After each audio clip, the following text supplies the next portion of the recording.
My text tonight is get your house in order.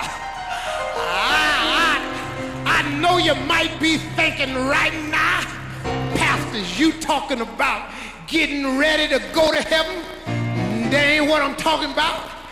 You might be saying to yourself, Pastor, is you mean getting yourself prepared to see your maker in the afterlife? That ain't what I'm talking about. You might be thinking to yourself, Pastor, is getting your house in order a sign that I need to start straightening up? That ain't what I'm talking about either. I'm talking about 1414 Sycamore Road. That's the house that ain't all that in order. You might think Pastor ain't got no problems, but Pastor got problems too. Let's start with my wife sitting on the front row with that great big old white hat on. Yeah, but it's something else I want to get off my chest about my house not being in order. I want to talk about her brother, her beloved brother, the one that I have loved ever since we was boys. I got a problem with her brother now, cause her brother just a couple weeks ago done decided that he wants to come out the closet. I ain't got no problem with you coming out the closet, but you should have told me you was in there. We've been playing around and laughing all these years, and I didn't know why you was hugging me so hard. I'm getting sick of your brother.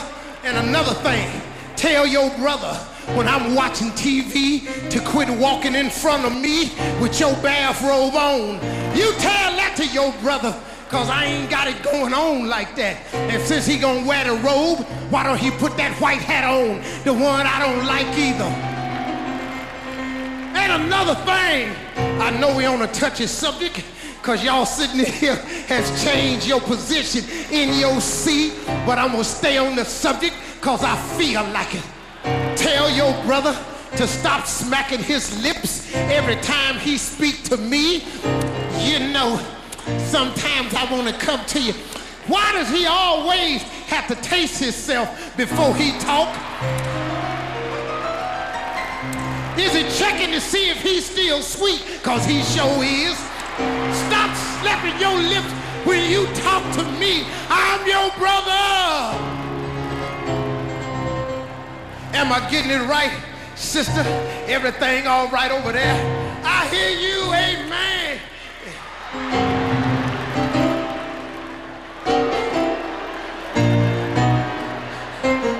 I forgot you was Sister Bernice. I thought you was Ricky Smiley. You wasn't supposed to hit me. I started to knock you off that bench, but I had to catch myself.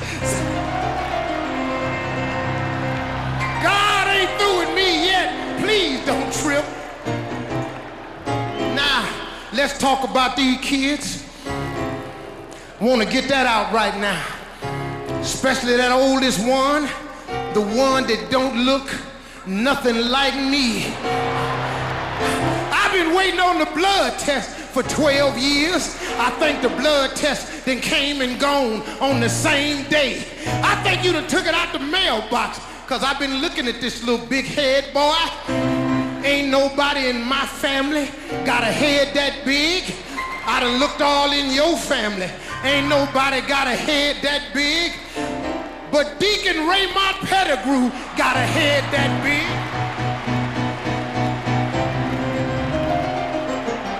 I should have known before I married you, when I saw you in the corner whispering with him, something was going on.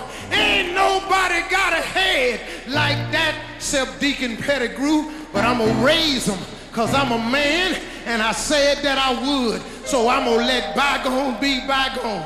But before we get out of here, I wanna talk about your sister, the one that you don't let come by the house no more, cause you say we keep making eye contact. Well, I want to remind you about something. You've been with your sister all your life, and it's obvious that you done forgot, but here's a fact. I ain't the only one making eye contact with your sister. You done forgot your sister cockeyed. She looking at everybody in the room. I don't know who she looking at. She ain't just looking at me. She asked everybody in the room a question. Everybody say, huh? You didn't hear me. I said she asked a question. Everybody in the room say, huh? We don't know who she looking at. I'm tired of running around the room trying to stay out of her way. I'm so sick of hiding, trying to figure out if she looking this way. You know your sister cockeyed. Stop having her come over on Thanksgiving. It's hard to eat with her. She talking about pass the plate, please.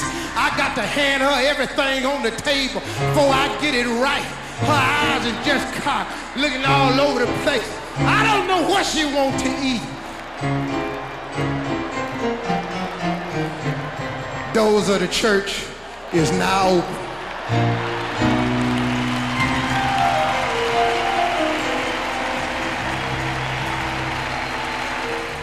Rick, just follow me on this. I thought this would be hot. You know, I've introduced some of the biggest and greatest names in show business.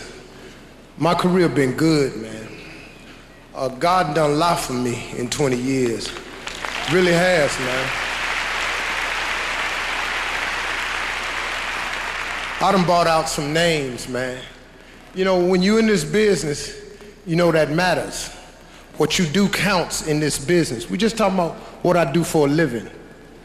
It may not count on my trip to heaven, but it count in the business that I'm in. And everybody like recognition for their work. You want a promotion on your job, you want awards, you want to get plaques, you want to be #1, you want to be in the President's Club, the top sales, you want to be an employee of the month so you can park close, all that. Everybody want reward for their work. I ain't no different. I'm just sitting here saying that my career, man, been amazing to me. And what's gotten me to this point tonight, after 20 years, to be able to stand here, cuss free, you don't even know where I'm at right now. I'm telling you, man.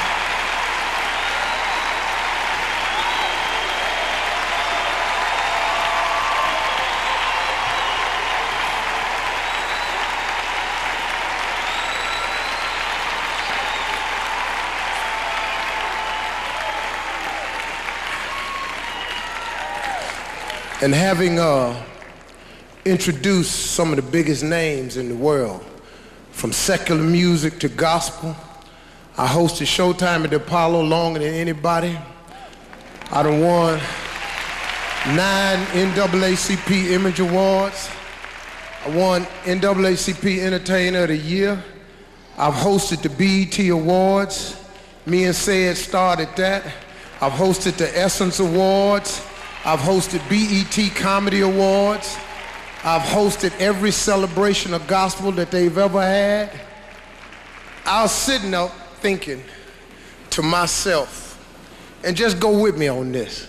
This is just me again with that third eye, just wondering what some would be like. I was wondering, just in my imagination, of the ultimate introduction, that if I had the chance to bring out Jesus,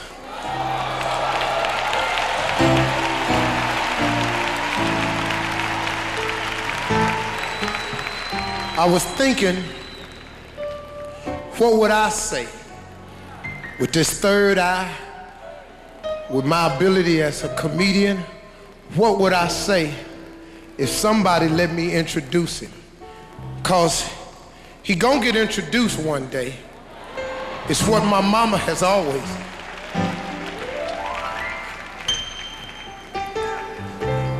My mother taught me, as 36 years of a Sunday school teacher, that Jesus was gonna come back one day. I believe that through every piece of hard time I done had. When y'all see me on tape and it don't look like I know him, Trust me, I know him every day. There's no way I could have got here without him. What I believe has gotten me here. This is real talk. So if you will, just imagine with me if I had the pleasure of bringing out Christ. This is just how I would do it. It ain't got to be the way you do it. You might not think it's just right, but this is how I would do it. Ladies and gentlemen, it is my honor to introduce a man who needs no introduction. His credits are too long to list. He has done the impossible time after time. He hails out of a manger in Bethlehem, Jerusalem, by way of heaven. His mother is still headlining in the Catholic Church today. His daddy is the author of a book that has been on the bestseller list since the beginning of time. He holds the record for the world's greatest fish fry. He fed 5,000 hungry souls with 2 fish, 5 loaves of bread. He can walk on water, turn water into wine, no special effects, no camera tricks. He has a headshot on every church fan across the country. Even before the kings of comedy, he was hailed the king of all kings, ruler of the universe, Alpha and Omega, beginning and the end, the bright and the morning star. Some say he's the Rose of Sharon, and some say he's the Prince of Peace. Get up on your feet. Put your hands together.